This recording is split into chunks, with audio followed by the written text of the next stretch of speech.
Hello twelfth class.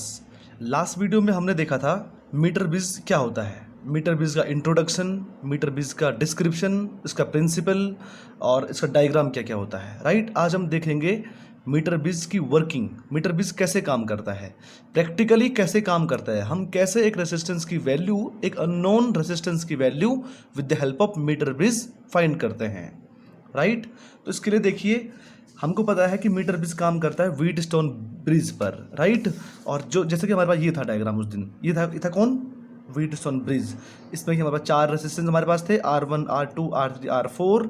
और अगर galvanometer में से कोई करंट पास नहीं हो रही है, गैल्वेनोमीटर अगर हमारा जीरो डिफ्लेक्शन दिखा रहा है, उस कंडीशन में इन चारों रेसिस्टेंसेज में एक रिलेशन होता है, that R1 over R2 is equal to R3 over R4। ठीक है, हमको यही चीज़ मीटर बिज में भी अप्लाई करनी है। तो मीटर बिज में क्या होता है, ये उस दिन का हमारा डायग्राम था, इससे पहले का डायग्राम कि रेसिस्टेंस बॉक्स होता है, कैसे काम करता है हम लोग बात कर चुके हैं इससे पहले। मीटर बिज का डायग्राम पे चर्चा हो चुकी है। राइट, एक रेसिस्टेंस R1, एक R2, एक R3 और एक R4। यहाँ जरा हमको समझने में दिक्कत हो सकती है कि R3 और R4 कहाँ हैं। यहाँ तो हमको साफ साफ दिखाई दे रहे हैं R1 R2। यहाँ रेसिस्टेंस बॉक्स से जो मैंने पिक किया होगा वो R1 होगा, R2 वो है जो मेरे लिए अननोन वायर है जिसका कि मुझे फाइंड करना है, और ये R3 और R4 मुझे यहाँ से मिलेंगे, लेंथ से मिलेंगे। लेंथ से कैसे मिलेंगे, क्योंकि हमको पता है क्या होता है, हमको पता है रेसिस्टेंस, हमको पता है resistance is directly proportional to किसके होता है, लेंथ के होता है। तो जितना ज़्यादा लेंथ होगी उतना ज़्यादा हमारा रेसिस्टेंस हो जाएगा, क्योंकि इसका जो एरिया है, वायर का जो एरिया है वो कांस्टेंट है। ये पूरी की पूरी वायर जो हमने यहाँ पे यूज़ की थी मैंगनीज की वायर, वो इसका एरिया कांस्टेंट है। तो यानी कि resistance is directly proportional to only length, यानी लेंथ जितनी ज़्यादा होगी रेसिस्टेंस उतना ज़्यादा हो जाएगा। राइट, अब देखिए इन दोनों के बीच में देखो, यहाँ सेम टू सेम मैं इसी को यहाँ पे वो कर रहा हूँ, अप्लाई कर रहा हूँ। ए और देखो ये पॉइंट मेरा बी है, ए और बी के बीच में कौन सा रेजिस्टेंस है, R1। देखो ए और बी के बीच में कौन सा है, R1। बी और सी के बीच में कौन सा है, R2। बी और सी के बीच में कौन सा रेजिस्टेंस है, R2। कौन सा रेजिस्टेंस है, R2। फिर देखो ए और डी के बीच में, where is D, this is D.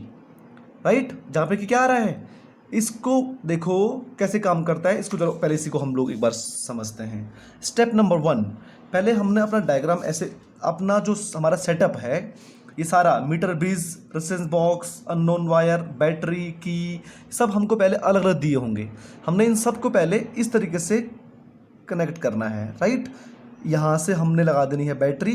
इस बात का कोई वो नहीं है कि कौन सा पॉजिटिव कौन सा नेगेटिव है, आप चाहो तो पॉजिटिव यहाँ दो, आप चाहो तो पॉजिटिव यहाँ दो। यहाँ भी कोई टर्मिनल वाली बात नहीं है, सभी न तो पॉजिटिव होता है न तो इस पर नेगेटिव होता है। ये सिंपल कौन सा है, रेसिस्टेंस है। राइट, तो किसी टर्मिनल को भी यहाँ जोड़ सकते हैं, किसी को भी आप यहाँ जोड़ सकते हैं।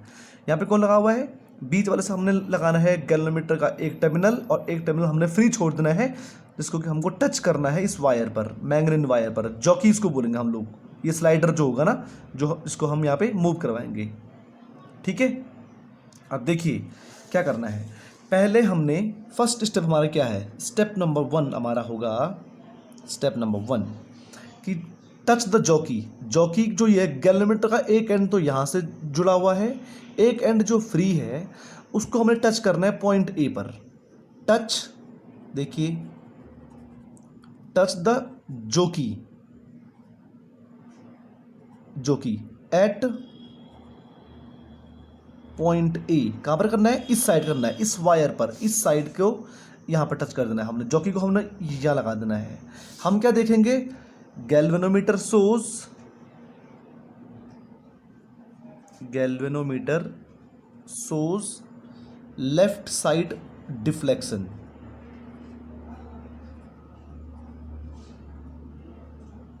लेफ्ट साइड कहाँ आएगा, गैल्वेनोमीटर में डिफ्लेक्शन इस तरीके से आएगा, लेफ्ट साइड के लिए, इस तारीख के लिए। सेकंड स्टेप में हमने क्या करना है, टच द जॉकी,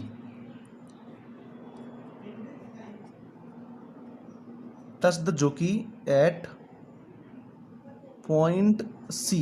इस पॉइंट पे हमने जॉकी को टच करना है। जॉकी कुछ ऐसी होता हमारा, एक बार मैंने यहाँ टच किया, एक बार मैंने यहाँ टच किया, और अब जो मेरा गैल्वेनोमीटर है, गैल्वेनोमीटर सोज राइट साइड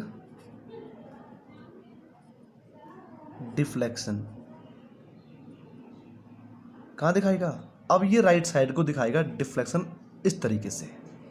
अगर ऐसा हो रहा है, अगर गैल्वेनोमीटर यहाँ टच करने पर यहाँ दिखा रहा है डिफ्लेक्शन, यहाँ टच करने पर यहाँ दिखा रहा है, इसका मतलब सर्किट डायग्राम करेक्ट है। ये दोनों चीज़ हमने पहले चेक कर देनी है। इसका मतलब सर्किट डायग्राम कैसा है? करेक्ट है।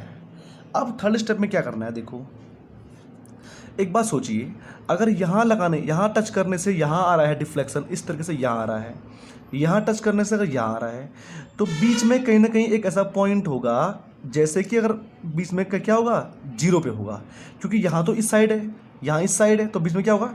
एक पॉइंट ऐसा होगा कि जिस पे कि कोई डिफ्लेक्शन नहीं होगा। कोई डिफ्लेक्शन नहीं होगा मतलब गैल्वेनोमीटर में से कोई करंट नहीं पास हो रही होगी, और हमको वही ढूंढनी है, क्योंकि आई जी इक्वल टू कितना होता है?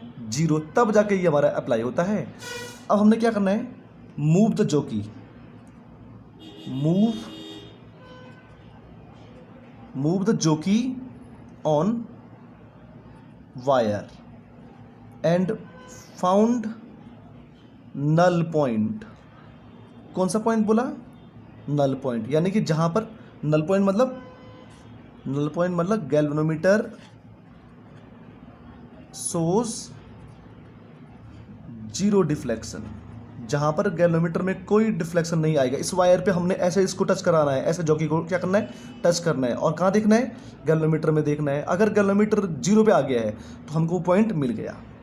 अगर वो पॉइंट मिल गया तो मैं समझ जाऊंगा, अगर बीच से कोई करंट पास नहीं हो रही है तो मैं समझ जाऊंगा कि ये वाली कंडीशन होल्ड करेगी मेरी, राइट? तो तब मुझे क्या मिलेगा? हमने ये ढूंढ दिया है, देयरफॉर क्या मिलेगा? R1/R2 is equal to R3/R4। मान लीजिए कि वो मेरा आया L सेंटीमीटर पर, ये L मेरा 40, 45, 42, 60 कुछ भी हो सकता है। अगर ये L तो ये कितना?